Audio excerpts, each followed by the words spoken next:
Medida provisória do Marco Civil da Internet, editada por Bolsonaro, abre brechas para mais disseminação de notícias falsas nas redes. E mais, veja a análise de Miguel Stedley sobre os atos do dia 12 de setembro, articulados por movimentos de direita como o MBL. Fica com a gente! Eu sou Emília Bisotto e o programa Central do Brasil está começando agora!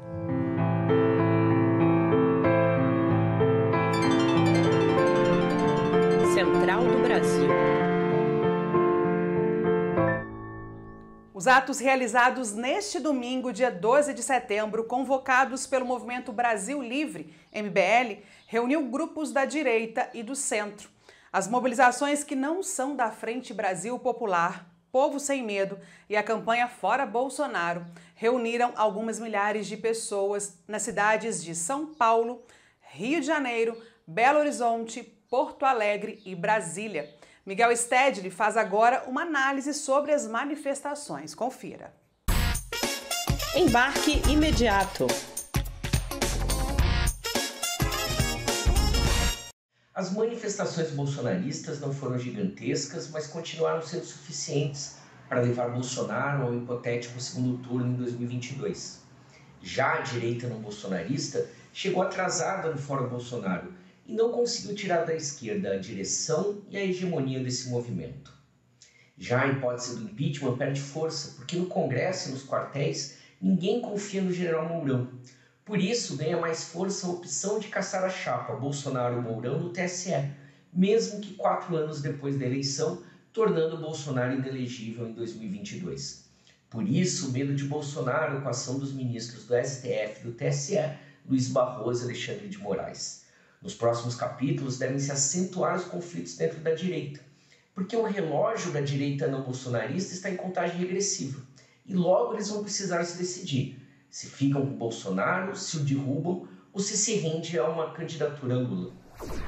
Um presidente que ataca os 3 poderes, culpabiliza terceiros pela catástrofe de seu governo, rompe alianças com representantes de outros partidos e defende pautas que caminham contra a democracia brasileira. Esse é parte do perfil do bolsonarismo no Brasil.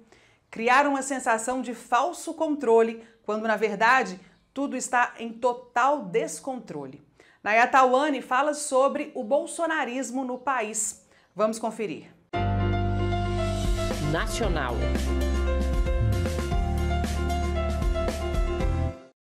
O avanço de pautas antidemocráticas tomaram força nas últimas semanas com atividades promovidas pelo presidente da República e seus aliados.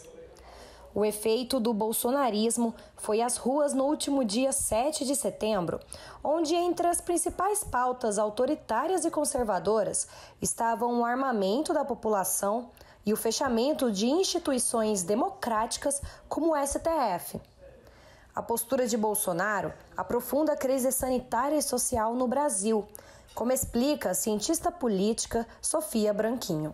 O bolsonarismo em si é isso, segue discursos ilusórios do presidente que traz uma falsa sensação de liberdade, porque o presidente em si ataca todas as instituições democráticas, seja ela o Congresso, seja ela o Judiciário, coloca a culpa muitas vezes e diversas vezes do seu próprio governo em outros, e na maioria das vezes é o STF, não cria ali uma aliança, não cria uma base de diálogo, tornando as coisas antidemocráticas.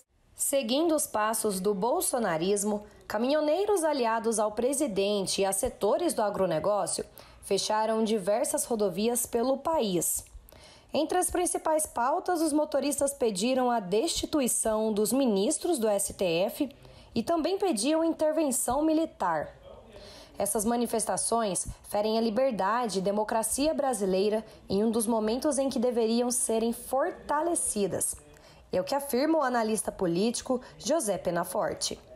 Estamos vivendo um período de muito risco para a democracia. Se você arma a população, insufla essa mesma população contra o poder que é o guardião da Constituição, aquele que vai fazer com que tudo aquilo que está na Constituição, que é o Estado brasileiro, como o Estado brasileiro deve ser formado, a ser destituído, você tem uma quebra perigosa de como o Estado brasileiro deve se comportar e então você tem uma afronta a todo o Estado brasileiro.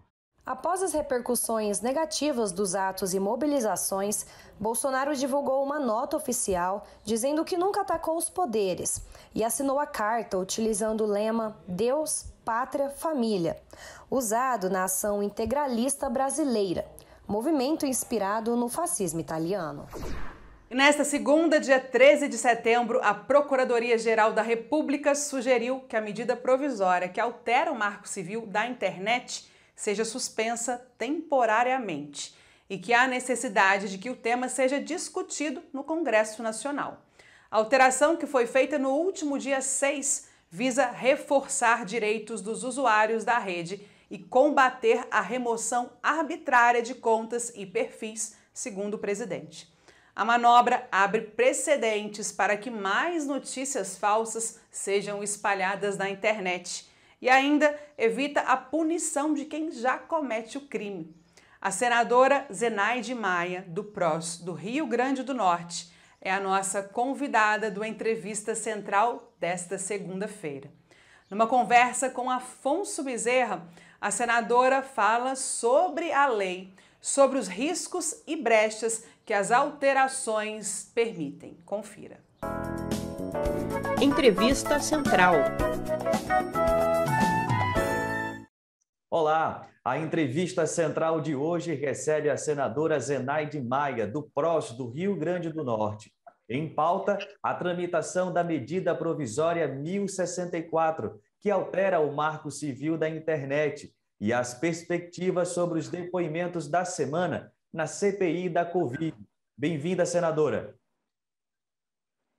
Bem, obrigada, Afonso Bezerra e todos que estão nos assistindo. Senadora, o presidente Jair Bolsonaro encaminhou uma MP que altera o Marco Civil da internet e que estabelece uma proibição de remoção de contas e perfis.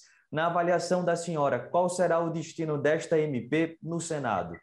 Eu digo que a maioria dos senadores, a gente está trabalhando para devolver ao presidente da República. Vocês imaginem que foram 7 anos, eu era deputada, quando se conseguiu debater 7 anos para aprovar esse marco da internet, a lei que é considerada mundialmente uma excelente lei.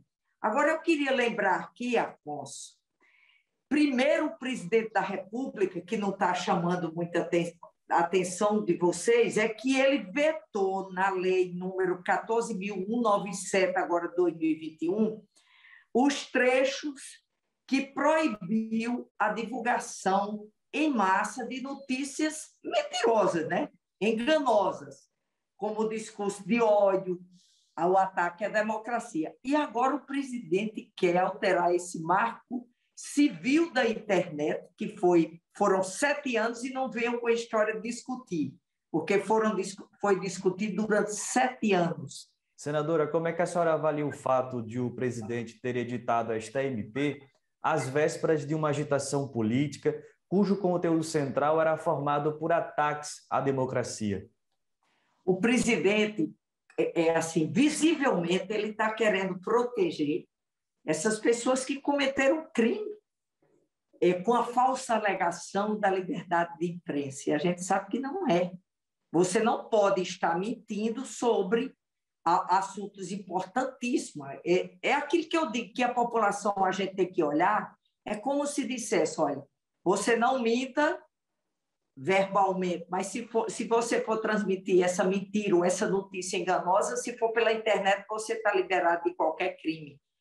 Isso não pode acontecer. Na sua avaliação, quais são os efeitos que esta MP pode gerar no processo de combate às notícias falsas?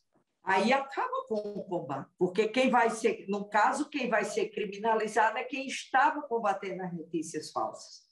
E não pode. A gente viu a grande maioria da mídia brasileira deu as mãos nesse momento de pandemia, porque sabia que a notícia falsa era altamente prejudicial, e para combater. E agora, se não tem mais o direito, porque tem uma medida provisória do governo federal, do presidente da República, que legaliza a disseminação de uma comunicação enganosa em massa, gente. Isso é muito grave. A população brasileira, isso aqui não é uma questão de ser de partido, de esquerda, de direita, de centro. Isso aqui é defender as pessoas. Senador, agora vamos falar da CPI da Covid. O senador e relator Renan Calheiros anunciou que pode concluir o relatório este mês. Quais são as projeções sobre o efeito político deste documento?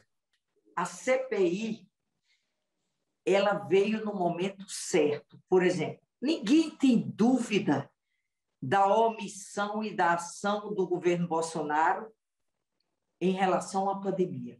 Ele ignorou a ciência, ele passou a fazer charlatanismo. E isso é uma coisa provada, entendeu? Que a gente sabe. Você vê até hoje, não tem uma comunicação, não tem uma propaganda em massa para orientar as pessoas como se defender. O Brasil nunca viu isso. A gente tem a dengue, a chikungunya, e sempre se usou a comunicação para mostrar como os brasileiros devem se defender. O presidente fez o contrário. Isso é líquido e certo, que ele cometeu esse crime de omissão, certo? E de ação, porque se for só não dizer como se defender, mas ele deixou de comprar as vacinas, isso aí não vai.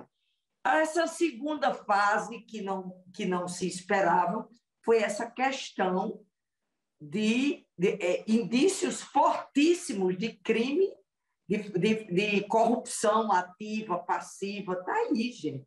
E não tem como negar isso. Senadora, por que os depoimentos previstos para esta semana, o do Marcos Tolentino e o do Marconi Albernaz, são apontados como cruciais dentro do eixo de investigações sobre a compra das vacinas da Covaxin? Quando a CPI convoca, isso está sendo assim, você vai descobrindo, que eu acho que a população entende isso, vai descobrindo quando vê os telefonemas com a quebra de sigilo, de bancário e tudo, e vê. Aí resolve chamar. Eu acho que vocês presenciaram muito isso. Como a gente viu 2 servidores que veio e foram totalmente liberados. Aí se descobriu que eles, na verdade, não tinham nada a ver. Mas eu lhe digo, não acredito que essas pessoas vão sair sem serem condenados. A segunda Marcha das Mulheres Indígenas, que reuniu cerca de 5.000 mulheres em Brasília, se encerrou no último sábado, dia 11 de setembro. O ato político foi marcado por luta a favor dos direitos dos povos originários e teve a participação de 172 povos indígenas e apoiadores da causa. O artista mineiro Gustavito esteve lá na esplanada dos ministérios para apoiar a mobilização. O cantor e compositor se inspirou em cânticos dos povos originários para compor e cantar seu novo trabalho musical. Você confere agora um breve trecho desse belo trabalho artístico, Tupã. Parada Cultural.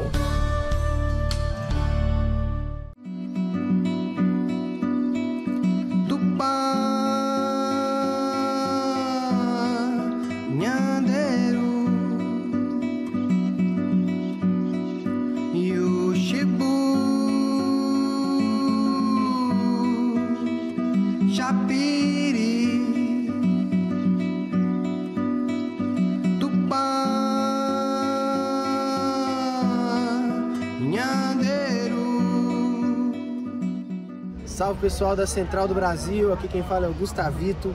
Estou aqui para apresentar um pouco do meu trabalho, diretamente aqui de Brasília, do acampamento das mulheres indígenas.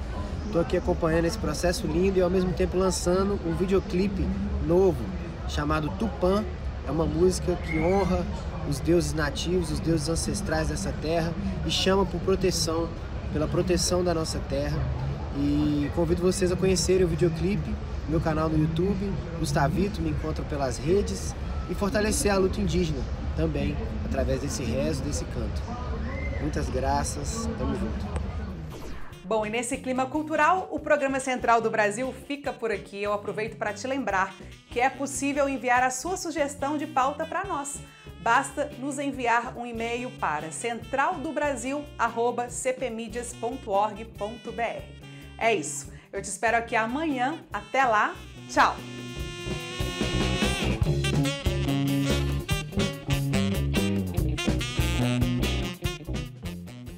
Central do Brasil, a rede de comunicação dos movimentos populares.